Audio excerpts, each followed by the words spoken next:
tal, amigos de O Channel? Buenos días, buenas tardes o buenas noches, dependiendo la hora en la que nos estén escuchando. Yo soy Obed y estamos en este nuevo formato, versión podcast, y en esta nueva sección llamada Política a la Carta. Les doy una cordial bienvenida y, pues bueno, hoy hablaremos de temas referentes al ámbito político. Y me complace presentar a un profesor, colega y un gran amigo que que anteriormente nos ha estado acompañando en este formato, o bueno, en este canal, que es el doctor Jorge Cortés Carreño. Profe, buenos días, ¿cómo se encuentra? Sí, claro, por supuesto. Muchas gracias, querido Beth. Un abrazo a todo tu auditorio. Es sobremanera grato estar contigo una vez más. Espero que les agrade lo que vamos a dialogar en este momento. Gracias. Gracias, profe. Ahora sí que, pues, usted es bienvenido a este canal. En el momento que usted quiera, incluso le abrimos el espacio. Hoy, en nuestro menú, tenemos 3 temas que son bastante interesantes. Primero, elecciones y gobiernos. Como entrada vamos a tener las elecciones del Estado de México, que ya se definieron los precandidatos, que ya en unos meses más van a ser candidatos. Tenemos a Alejandra del Moral y a Delfina Gómez. Como plato fuerte vamos a tener el reto de Lula para gobernar Brasil, que hay que recordar que Lula tiene a la oposición dominando la Cámara de Diputados. Y como postre vamos a tener las elecciones presidenciales en Argentina, con personajes como Javier Milei, como Mauricio Macri, Cristina Fernández de Kirchner, José Luis Espert, entre otros personajes de la política argentina. Pero bueno, vamos a empezar con la entrada, profe. Primero, en algún momento, ya lo habíamos comentado en una plática que tuvimos usted y yo, de Delfina Gómez. Estaban los 3 candidatos, que era Delfina, Horacio e Higinio. Terminó ganando Delfina. ¿Usted cómo ve a Delfina, profe? ¿Cree que tenga buen perfil ante sus opositores, o bueno, ante sus contrincantes, rivales, que es Alejandra del Moral y Juan Cepeda? Mira, buen perfil. Pues depende de qué refieres con perfil y perfil para qué. Es decir, si hablamos de, digamos, de una dinámica que tiene que ver con lo profesional, con la preparación, etcétera, etcétera, puede generar ciertas, ¿no? Es decir, fue profesora en una escuela primaria aquí en Texcoco, que de preparación política no tenía nada, fue presidente. Después fue candidata y algunos asumen que le robaron la elección, con una serie de situaciones complicadas, pero de verdad se acercó muchísimo a ganar las elecciones en el Estado de México y después, bueno, ya la candidataron como parte de, pues, de una elección pública, estuvo en la Cámara y, bueno, después el presidente hace poco la nombró como... Algunos asumen que el trabajo del desempeño fue lamentable. Y en el sentido del perfil como candidata, es decir, con ciertos atisbos, no de carisma, pero sí de presencia interesante que puede servir para los cuales López Obrador la está presentando, o el partido, etcétera, tiene las características idóneas para ello porque es una mujer que se maneja bajo la lógica de ciertas características populares, digamos, ¿no? Y en ese sentido sí le lleva ventaja a los dos candidatos, aunque pareciera que Juan Cepeda tuviese elementos como tal, pero me parece que está en el partido equivocado. Entonces, ya en el caso del PRI, pues no le veo muchísimo futuro, no le veo futuro en absoluto a quien vayan a poner como candidato. Entonces me parece que lleva cierta ventaja ya de entrada, ¿no? Además ha estado más visible. etcétera. O sea, lleva ciertos elementos de alguna manera tener unos 2 o 3 pasos adelante de los demás. Claro, claro, y me parece bastante interesante que, pues bueno, en estos 4 años, Delfina haya tenido una mayor relevancia. Hay que recordar que, como lo comentaba, en 2017 compitió para ser gobernadora, perdió las elecciones por una diferencia de 2, 3 puntos más o menos. En 2018 se candidatea como senadora, gana las elecciones. Andrés Manuel la manda a ser superdelegada, que es un cargo público bastante controversial. De ahí la manda a la Secretaría de Educación Pública, que me han contado que pues, profesores no están tan contentos con su desempeño. En realidad, creo que se hubieran quedado con Esteban Moctezuma, que ahorita ocupa el cargo de embajador de México en Estados Unidos. Y regresa para competir por un cargo que, de acuerdo a las palabras de Mario Delgado, el cual estuvo el sábado 14 de enero, en Toluca, pues le robaron las elecciones y este año va a ser el año de la revancha. Ahora, con Alejandra del Moral, no sé, profe, mire, sí, no, ya el PRI no tiene peso, a tal punto que yo lo he comentado con varios compañeros, que a los cuales les mando un saludo. Enrique Vargas era la pieza clave para poder ganarle a Delfina.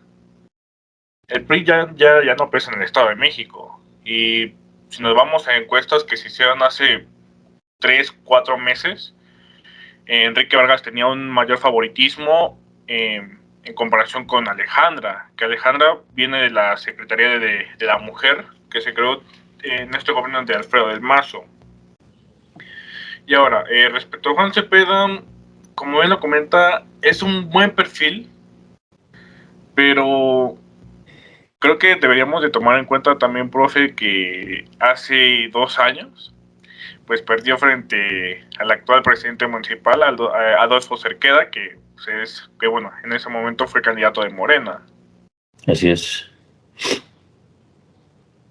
Y, profe, usted, dígame, ¿qué opina de las coaliciones? También se me hizo bastante interesante que se uniera el Verde a este proyecto de Morena con el PT, porque Pepe Cotolenc, que es presidente del Verde en el Estado de México, pues él igual se perfilaba como candidato, pero al parecer no les dan los números para llegar a la gubernatura y pues se tienen que apoyar de Morena.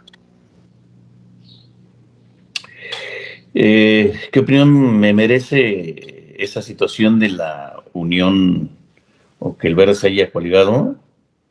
Pues no me parece a mí nada extraño, ni me parece interesante, me parece que son las formas que tiene el Partido Verde para sobrevivir, que lo ha hecho desde hace ya mucho tiempo, ¿no? O sea, el Partido Verde tiene una forma de trabajar que no tiene absolutamente nada que ver con los partidos verdes tradicionales, ¿no? O sea, por lo menos los europeos, para ser más puntual. Pero el Partido Verde siempre se ha manejado así, se ha manejado ante situaciones donde más le convenga y entonces ahí la constitución ideológica y las formas no le interesan mucho. Entonces ahí hay una necesidad también de sobrevivencia por parte del partido. Diría un teórico, estos eternos perdedores que de alguna manera están buscando la posibilidad de seguir vigentes.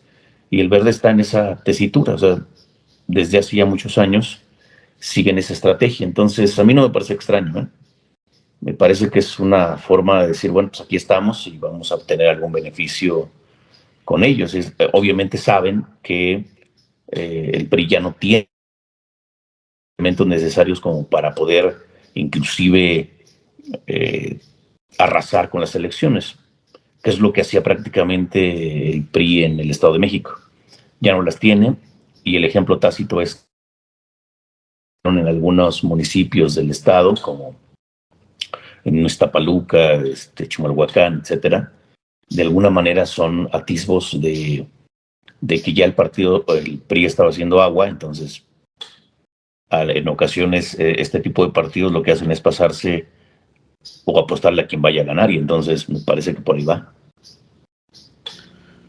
Me parece bastante interesante, profe. Y bueno, si me permite, me quiero ir del otro lado, del lado de PAN, PRI, PRD, que, pues bueno, hace unos meses pues, estaba esta controversia de que el PRI le había ayudado a Morena para que la Guardia Nacional se volviera parte de la Sedena.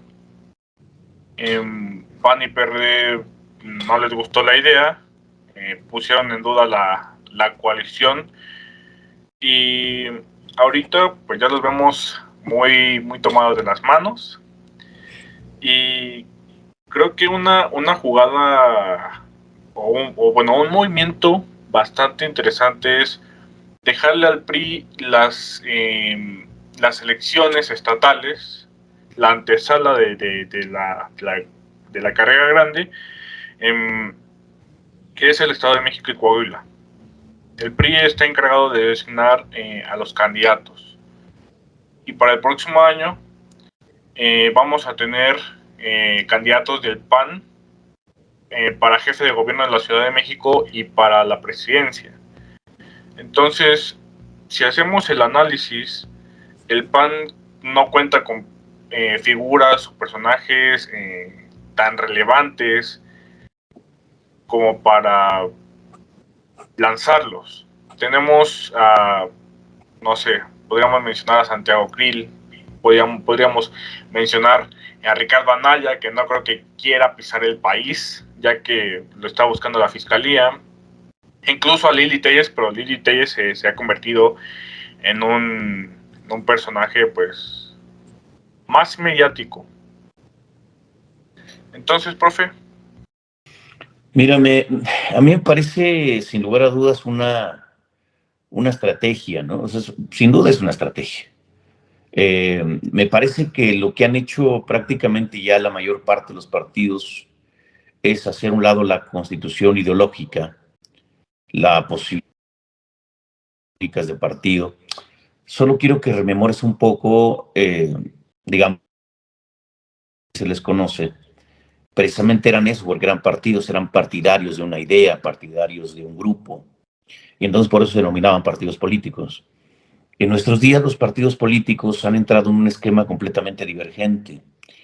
Tiene que ver más bien con la utilidad y con los beneficios que puedas obtener con respecto a un principio de gane.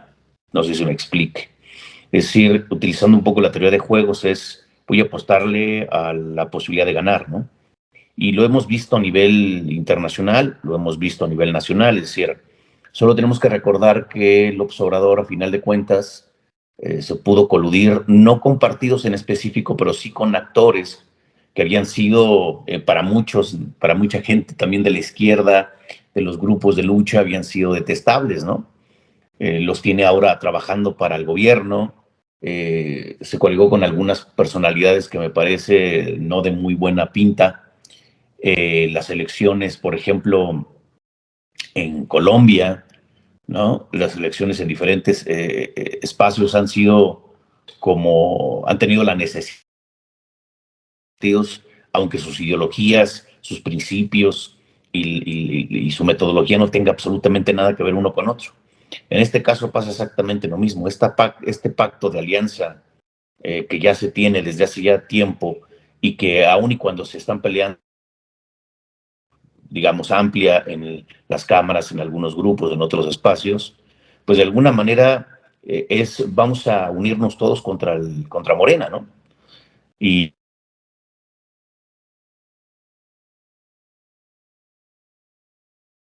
los 80, ¿no? Con el Frente Democrático. Es decir, el asunto era tirar al PRI, sacar al PRI, no sé si te acuerdas, ¿no? En términos de un análisis general, ¿no? O sea, en aquel entonces, por ejemplo, Eberto Castillo no quería ni por error tener nada que ver con Cuauhtémoc Cárdenas, porque para él obviamente era la visión o el reflejo tácito del priismo recalcitrante, digamos, ¿no? Pero a final de cuentas, con tal de que saliera supuestamente el PRI de los Pinos, lo que hizo el maestro fue, el ingeniero, fue unirse a pesar de todo, ¿no? No sé si me estoy explicando. En este caso, con todas las reservas que pueda tener, pues prácticamente lo que está haciendo el PRI, el PAN y el PRD es exactamente lo mismo. Ceder muchas cosas, obviamente,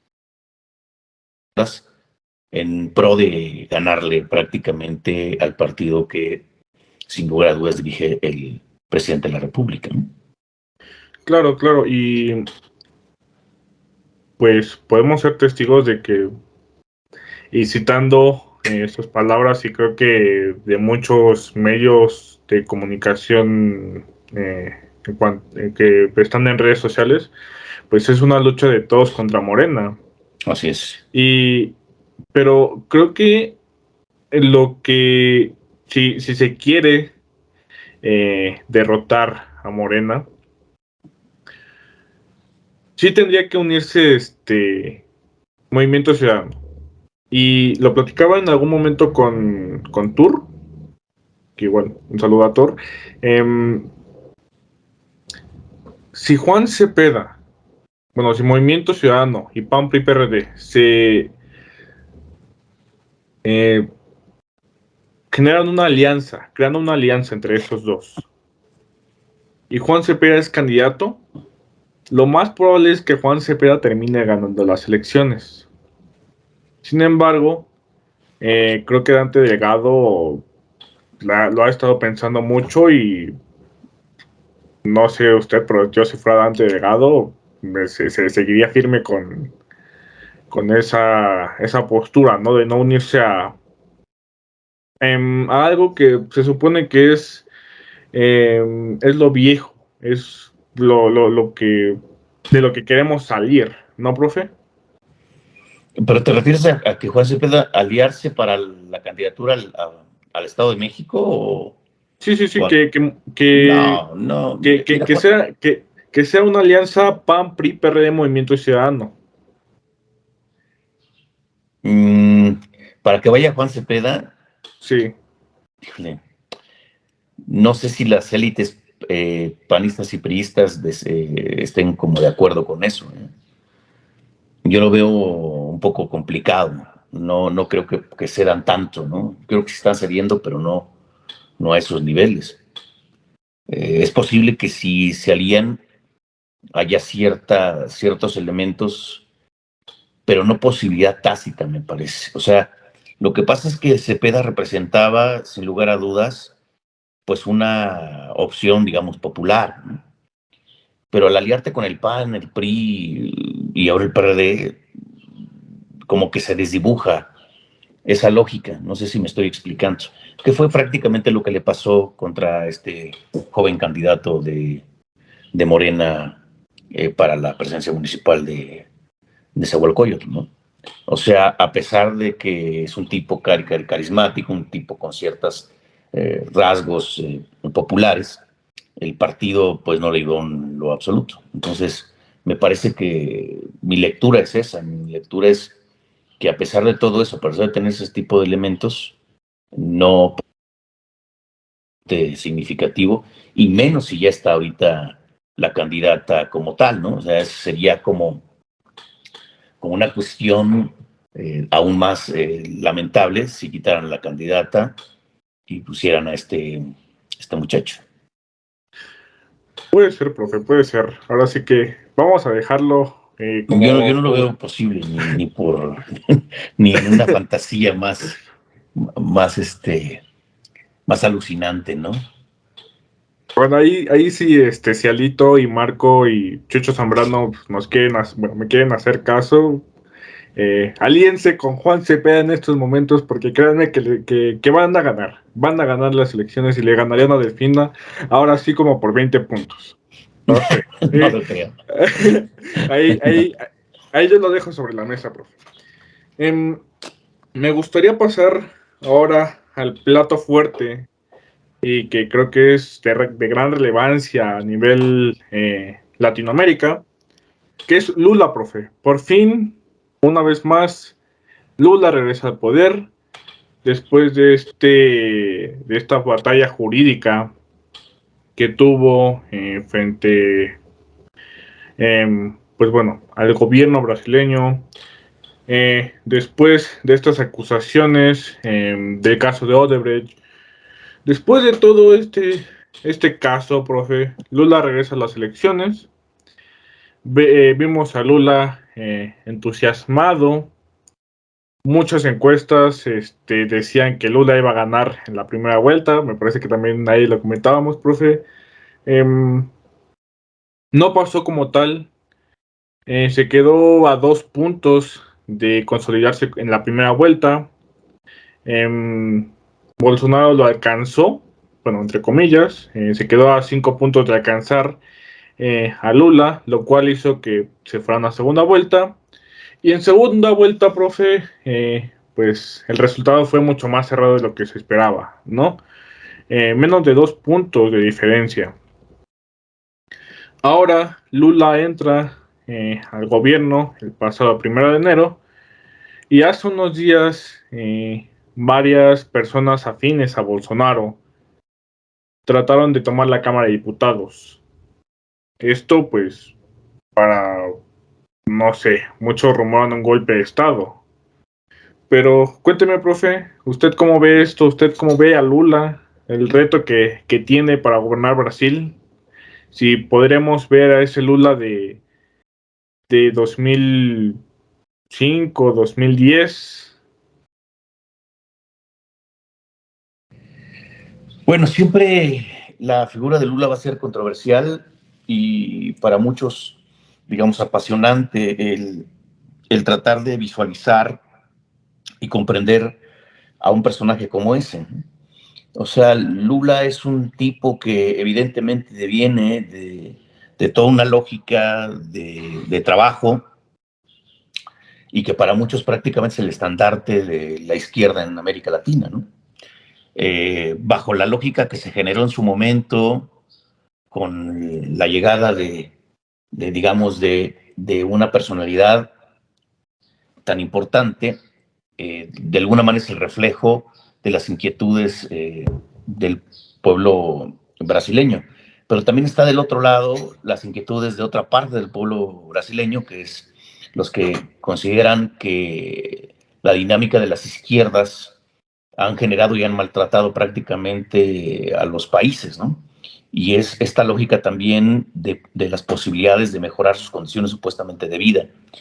Entonces, pues ya llegó a la presidencia Bolsonaro, con todas las implicaciones que pueden ustedes argumentar, decir que, bueno, pues es un tipo de derecha, que se maneja más sobre la extrema derecha, con ciertas características fascistas, etcétera.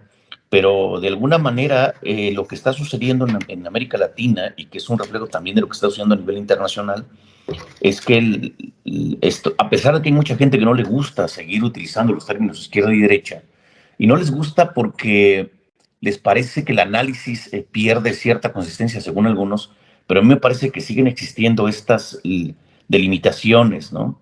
Estas retículas que siguen planteando sobre qué horizonte de posibilidades se siguen manejando las lógicas, ¿no?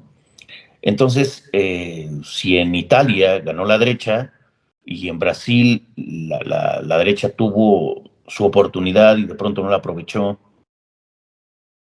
hacer es seguir vigentes en el poder. Digo, que haya posibilidades que en los Estados Unidos también, aunque no es exactamente de derecha, pero sí tiene ciertos atisbos, Trump también esté tomando fuerza, ¿no? Tratando de recuperar.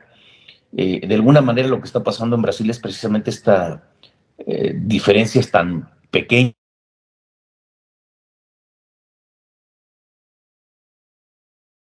Ganó prácticamente Lula, pero la diferencia es muy, muy pequeña. Entonces esto implicará que obviamente pues, hay un grupo que no esté a favor de lo que está haciendo el otro, ¿no? Entonces, lo que pasa es que en América Latina no estamos acostumbrados a que sea tan, digamos, que un candidato gane con diferencia tan pequeña, digamos.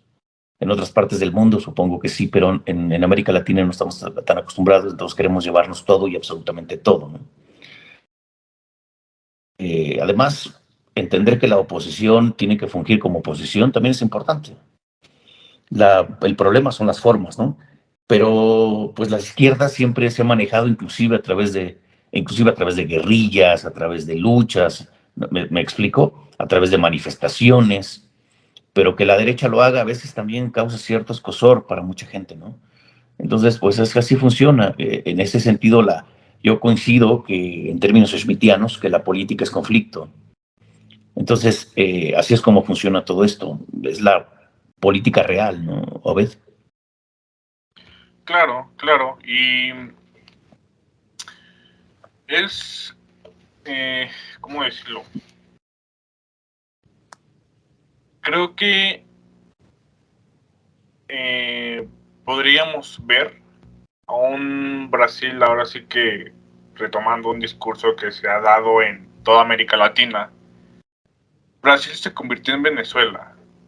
Y no lo digo no lo digo en un mal aspecto. No lo digo tratando de ofender, o no sé por qué tendría que ofenderse, pero no lo digo con una mala intención. Más bien, sí hay una polarización por ese resultado que se dio, profe, le digo. Fueron 2 puntos de diferencia en una segunda vuelta. Y lo que en algún momento comentaba con la profa Beatriz, a la cual se le estimo mucho, muchos pensábamos que Lula se iba a consolidar en primera vuelta. Las encuestas decían Lula va 13 puntos arriba de Bolsonaro. Y el día de la primera vuelta, pues se iban acercando. Y no sé, hay algunos análisis que se hicieron. Fue que las personas que dijeron que todavía no sabían por quién iban a votar, pues básicamente estaban escondiendo su voto, no querían que supieran que iban a votar por Bolsonaro.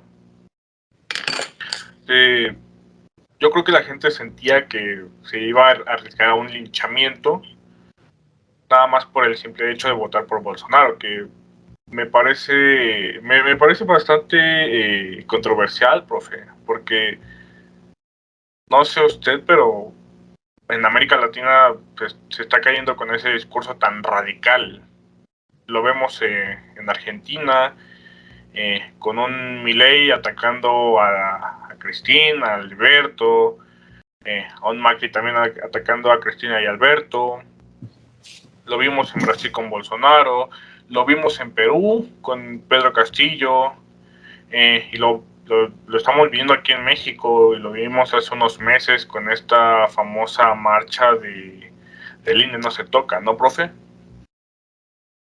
Sí, regreso a la premisa que estábamos planteando, ¿no?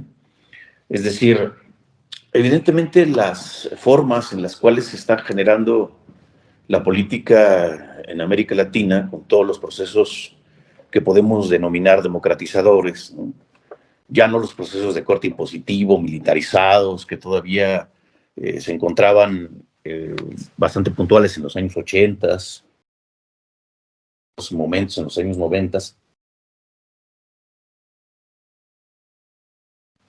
diluyendo, digamos, ¿no? Entonces, ha habido como una especie de confrontación entre los diferentes,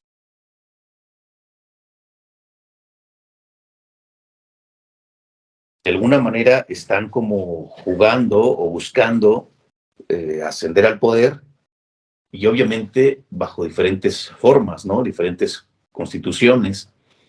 Yo les decía a ustedes hace algún tiempo que por los 2010 más o menos, empezaba la izquierda a tomar un peso relevante.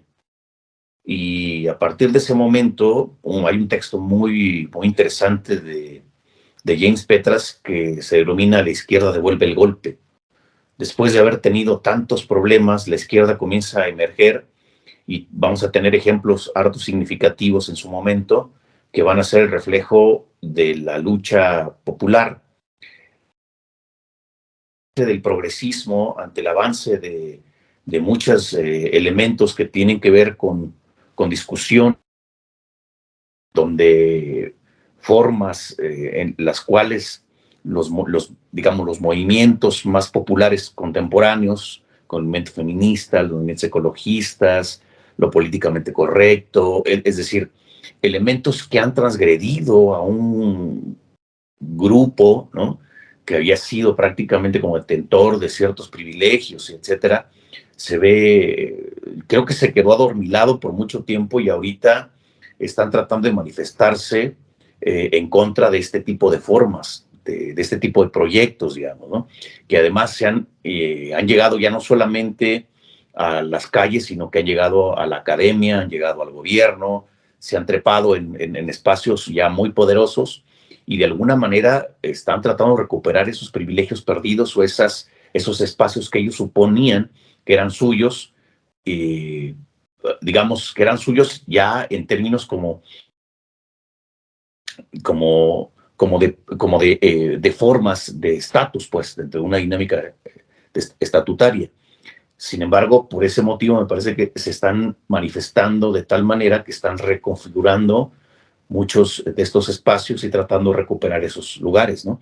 Se dicen ahora libertarios, se dicen anarcolibertarios, ¿no? Esto lo vamos a platicar creo un poquito más adelante, pero tienen que ver con estas visiones que ya no se asumen como derecha, sino como libertarios, o algunos sí dicen soy de derecha, pero que están en contra de estas visiones progresistas y por eso me parece que si la izquierda devuelve el golpe, me parece que está contrarrestando la derecha de manera muy puntual para poder obtener estos espacios o consolidarse en el ámbito de la toma de decisiones.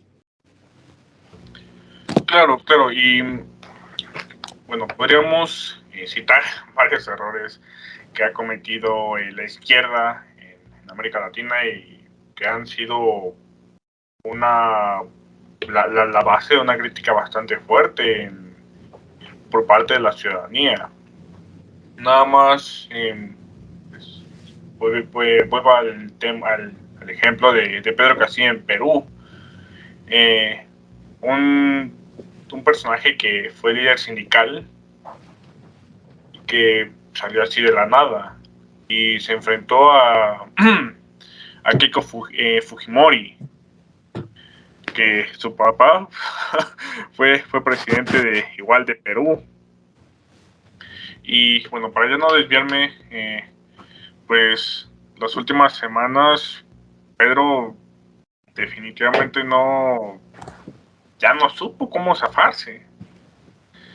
Nada más de decir que quería diluir, o más bien disolver, el Congreso peruano, y teniendo a la oposición como mayoría, pues la oposición no se queda con los brazos cruzados y lo acusó de corrupción, le inventó, bueno, no sé, ya la justicia peruana tendrá que decidir, pero se le sacaron muchas cosas y es a tal punto que la ciudadanía peruana está enojada,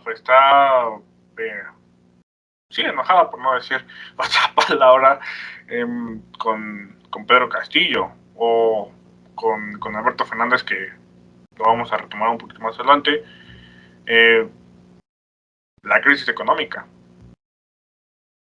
Y bueno, ahora sí, profe, muchas gracias por estar aquí en este canal que es Ho Channel y en esta nueva sección. Es un honor, es un gusto que esté inaugurando esta sección que es Política a la Carta, en versión podcast. Y ¿le parece bien si vamos empezando con el postre, profe, que son las elecciones presidenciales? Perfecto, perfectísimo, está bien.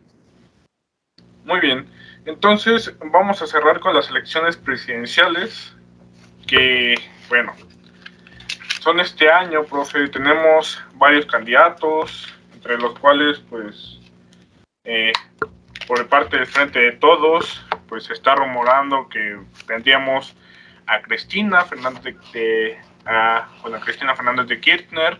Tendríamos a Alberto Fernández, que si lo ponen, no sé usted, pero creo que sería un gran error por parte del oficialismo. Y por parte de la oposición, pues tendríamos a Patricia Bullrich o a Mauricio Macri en la coalición Juntos por el Cambio. Pero una opción también bastante interesante es Javier Milei, profe. Que le he estado haciendo ojitos a Macri, pero vamos a empezar primero con el frente de todos, profe, con Cristina y Alberto. En el caso de que fuera Cristina, ¿cree que pueda ganar las elecciones presidenciales a pesar de que ahorita esté en un proceso, me parece, judicial? Ok. Sí, hablabas de Cristina, ¿no? Sí, A pesar de tener un proceso, etcétera. Claro. Mira, una de las características prácticamente del ciudadano argentino es toda su lógica tradicional, digamos. O sea, el argentino es, sin lugar a dudas, un personaje que le gusta mucho toda la parte de la tradición, sus formas, como que se mueren con sus formas, no sé si me estoy explicando. Sí, en ese sentido, ¿no? O sea, prácticamente se mueren con su constitución ideológica, ¿no? Y es una de las características que envuelve prácticamente al ciudadano argentino. Son muy sufridos incluso, ¿no? Lo vimos apenas con lo del Mundial. O sea, como que le apuestan a veces mucho a una... a generar un plano como de magnificencia de las personalidades, y de pronto esto les llega a pegar muy fuerte, ¿no? No importa por quién vote, no importa qué es lo que suceda, prácticamente todo les sale mal, digamos, ¿no? En este sentido, la economía argentina está prácticamente por los suelos, hay una inflación impresionante, una devaluación impresionante, y de alguna manera esto ha decantado prácticamente que los ciudadanos ya no creen absolutamente en nadie. Sin embargo, hay grupos muy tradicionalistas que siguen asumiendo, por ejemplo, los peronistas y ahorita con el kirchnerismo en su momento, de alguna manera siguen con esa lógica, ¿no? Y les gusta mucho la parte popular, tratar de resolver los problemas desde el pueblo, etcétera. Sin embargo, las perspectivas que tiene ahorita, por ejemplo, Milei, que a los jóvenes les ha entrado como una inquietud de manera amplia, ¿no? No habían escuchado discursos de esa magnitud, y lo que está sucediendo es que les inquieta. Sin embargo, ha perdido también mucho.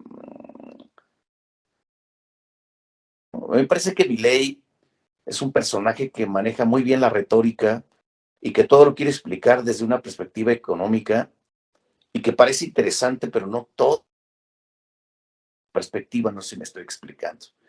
Entonces,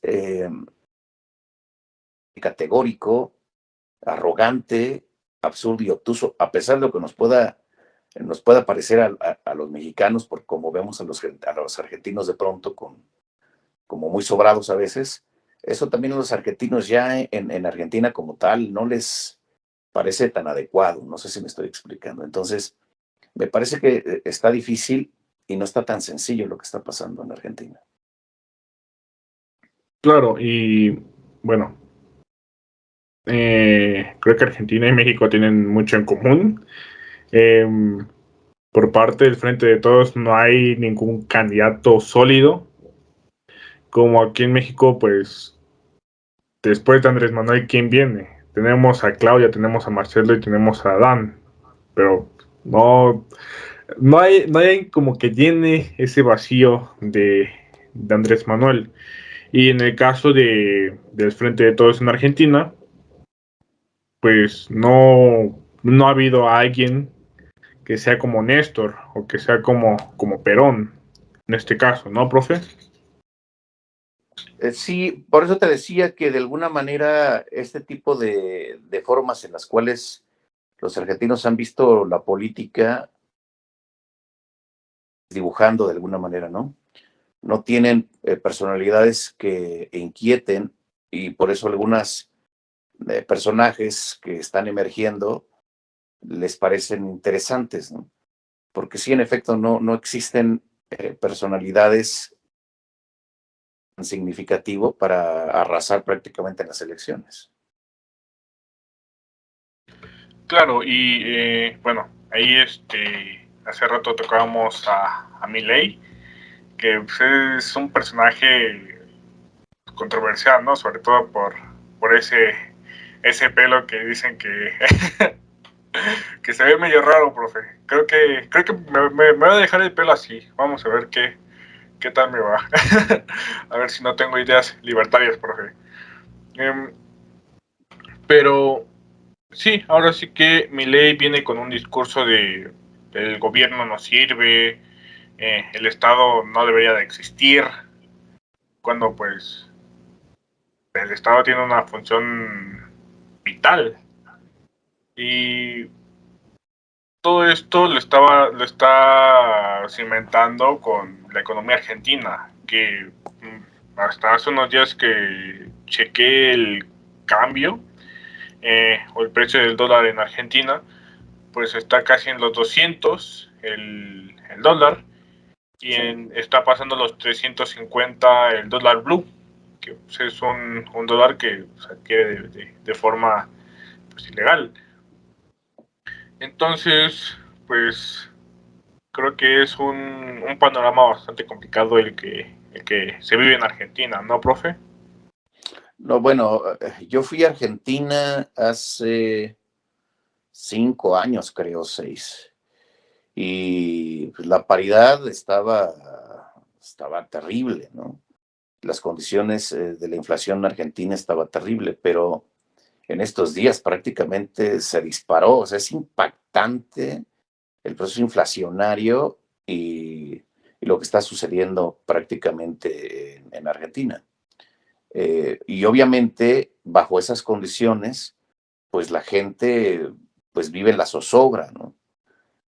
Y de alguna manera lo que está pasando con Milei es lo que te decía, o sea, Milei es un tipo que se le concibe como de ultraderecha incluso, de verdad que es con ciertos elementos, aunque él se maneje como una especie de derecha libertaria, tiene ciertas visiones anarcoliberales, ¿no? Donde la eliminación prácticamente del Estado para él sería el eje primario. Es decir, no meter al Estado en absolutamente casi nada, solamente en los elementos más puntuales. Su lógica también es dolarizar la economía argentina, ¿no? Y esto él lo está planteando porque en Ecuador, pues prácticamente está dolarizado. Sin embargo, lo que él no alcanza a visualizar es que en Ecuador, casi un año posterior o 2 años, entró una crisis impresionante, aunque se recuperó años posteriores, y ahorita la economía extrañamente ecuatoriana pues vive en una especie como de apogeo, ¿no? Interesante. Pero prácticamente Argentina ha tenido crisis desde que yo me acuerdo. O sea, después de haber sido Argentina una potencia mundial entre los años 20, 30, y digo potencia mundial en el sentido estricto de la palabra, ¿eh? Económicamente había a finales del siglo XIX un elemento interesante, pero también generó pobreza. Y después los golpes militares y todo lo que dejó prácticamente generó condiciones terribles y lamentables en Argentina, y los argentinos siguen llorando a sus desaparecidos. Hace poco vi esta película 1985 que es desgarradora y describe prácticamente esa Argentina sufrida de la que yo te planteaba, es decir, en efecto su vida es un tango, ¿no?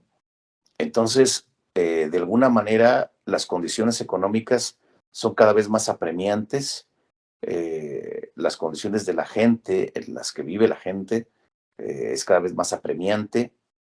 Antes los procesos migratorios de bolivianos y de gente de otros espacios era autosignificativa. Resulta ahora que la moneda boliviana prácticamente supera el peso argentino, ¿no?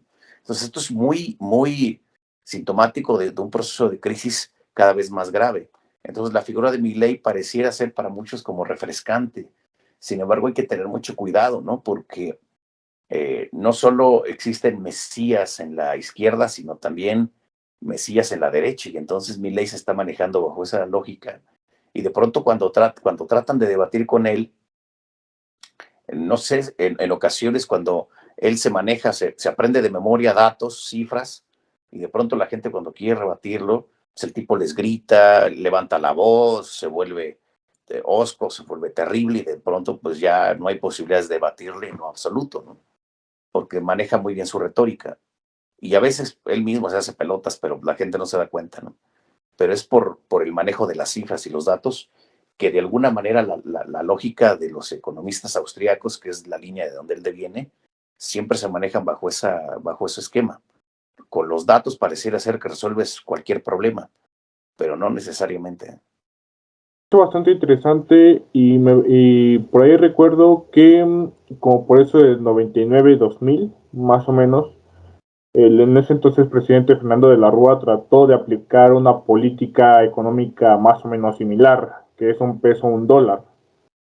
Entonces, no podría ser que en caso de que Milei quisiera dolarizar la economía argentina, o sí, la economía argentina pueda tener la misma repercusión que tuvo en 2001 con el corralito.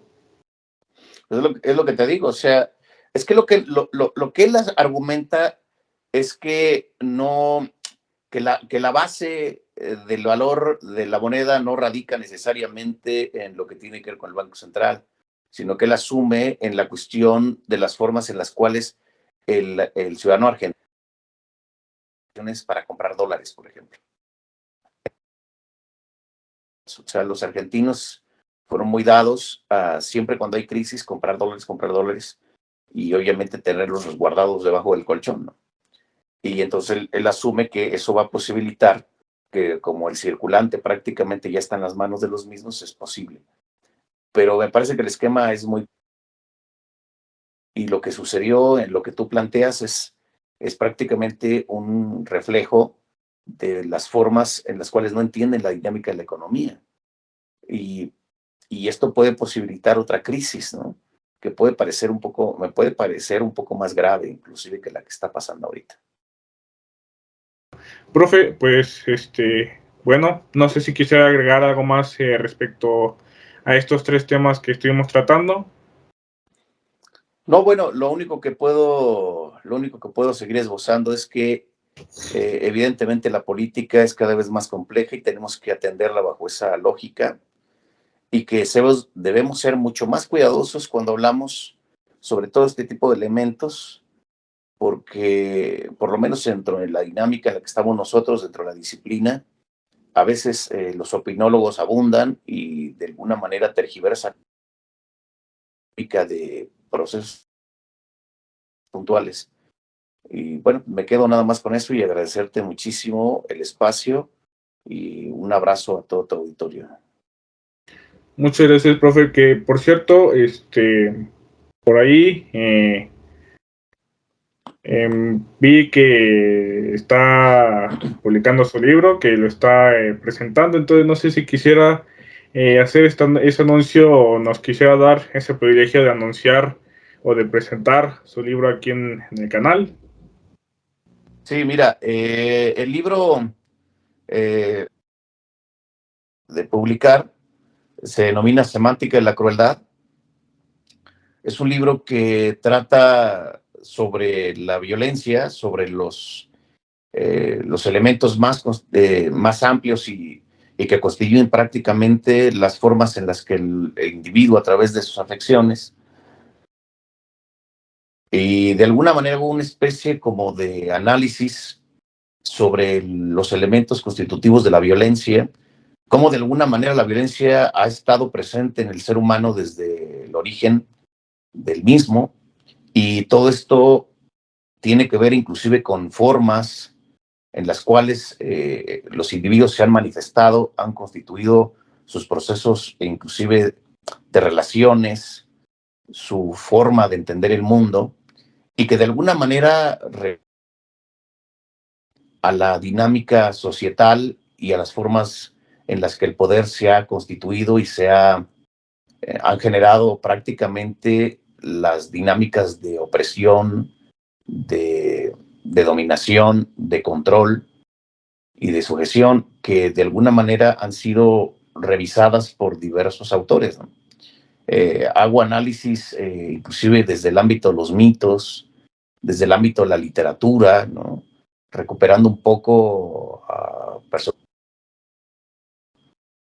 por ejemplo, hablando sobre la dinámica Caín-Abel y cómo de pronto estas visiones de los procesos de imposición y dominio van a decantar en principios como los que esbozó en su momento Thomas Hobbes sobre, de alguna manera, la necesidad de la creación del Estado, pero que la creación del Estado no elimina la dinámica de la violencia, sino lo que hace es legitimarla, legalizarla, estructurarla, y que esto va a permitir que en la dinámica del capital la violencia entre en un plano de sofisticación cada vez más amplio, a tales niveles que inclusive el derecho, utilizando un poquito autores de la criminología crítica como Ruggiero y Ferrajoli, plantean cómo se van a generar inclusive elementos puntuales para determinar legalmente los procesos de control, dominio, violencia y crueldad en todo el espectro social. Y entendiendo todo este tipo de situaciones, encontrar las lógicas de la violencia estructural que se torna cada vez más evidente en todo el entramado político, cultural, económico y social. Aunado a las diferentes formas de manifestaciones de la violencia, donde la dinámica del capital a través de la acumulación de capital por desposesión sigue penetrando de manera directa y generando tasas de ganancia prácticamente indecibles, ¿no? Que son cada vez más cruentas y cada vez más monstruosas, ¿no? O también la dinámica de la lucha de los movimientos feministas en nombre de la lucha, en nombre de la posibilidad de seguir vigentes, pero que también la dinámica del mercado ha utilizado esos discursos para obtener tasas de ganancia, ¿no? Paradójicamente. O la conformación de procesos donde Internet y las galaxias cibernéticas cada vez más apabullantes y que también obedecen a dinámicas de control y sujeción, la conformación inclusive y la dinámica devastadora de principios que son cada vez más, digamos, fantasmagóricos, que penetran de manera directa en el caso de las juventudes, ¿no? Es decir, pensar que los chicos ahora están a salvo en sus cuartos con consolas de videojuegos cada vez más sofisticadas, no significa que no sean violentados en ese espacio, ¿no? Sino que me parece que en nombre de no salir por el miedo a estar prácticamente expuestos a lo que está sucediendo afuera, al entrar a sus zonas de confort, siguen siendo violentados y cada vez más violentados, ¿no? En muchos sentidos, no solo en el sentido físico, sino también emocional. Y de alguna manera la violencia prácticamente se ha convertido en algo que se ha naturalizado y que lamentablemente la hemos asumido sin crítica alguna. Pero bueno, por ahí va más o menos el texto, ojalá y lo puedan adquirir, ojalá les parezca interesante, estamos a sus órdenes. Muchas gracias, profe. Y una última pregunta. ¿Dónde podemos conseguir este libro? Porque se escucha bastante interesante y creo que aquí a los suscriptores pues les puede resultar igual de interesante que a mí. Sí, lo pueden obtener en la Universidad Autónoma de Chapingo, en el Departamento de Preparatoria en Ciencias Sociales. Lo pueden obtener también en la librería y pues en la editorial Cofradía de Coyotes, ahí también está. O ya nos puedes echar la mano un poquito, ahí yo te dejaré algunos ejemplares. Y tú puedes, bastante afortunado. Está en algunas librerías en el Estado de México, pero bueno, si se puede distribuir, bajo también tu colaboración, estaría también muy interesante, agradecería muchísimo. Muchas gracias, profe, y pues aquí nos encargaremos de echarle la mano. Amigos, muchas gracias, profe, muchas gracias una vez más.